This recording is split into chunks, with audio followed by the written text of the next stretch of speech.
სამეგრელოში სამელიორაციო ინფრასტრუქტურის საკითხები საქართველოს მელიორაციის გენერალურმა დირექტორმა და სამეგრელოს ზემოსვანეთის სახელმწიფო რწმუნებულმა სამუშაო შეხვედრაზე განიხილეს. საუბარი შეეხო რეგიონში სადრენაჟე სისტემების არსებულ მდგომარეობას, მიმდინარე და დაგეგმილ პროექტებს. ასევე შეხვედრაზე განისაზღვრა პრიორიტეტული მიმართულებები და ერთობლივი ნაბიჯები. შეხვდით აღნიშნული რეგიონის გუბერნატორს და მუნიციპალიტეტის მერებს.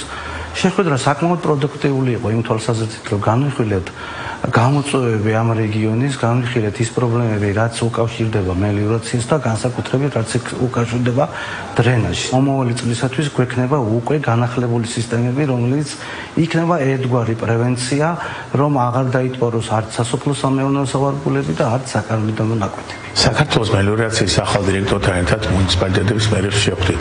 ადგილზე სამუშაო პროცესში გავიგერეთ არსებული საჭიროებები. ჩვენს მუნიციპალიტეტებში ძალიან მნიშვნელოვანია ამ სამსახურის გამართულად მუშაობა. ამიტომაც კიდევ უფრო მეტი კოორდინაციით მოხდება ადგილზე არსებული საკითხების დროულად მოგვარება. შეხვდით საქართველოს მელიორაციის ახალ ხელმძღვანელობას, რომელთანაც ერთად გავიარეთ მუნიციპალიტეტებში არსებული პრობლემები, რომელიც დაკავშირებულია მელიორაციასთან, დაისახა გეგმები, რომლებიც შესრულების შემთხვევაში ის პრობლემები, რომლებიც არსებობს მუნიციპალიტეტების წინაშე, სრულად იქნება აღმოფხვრილი.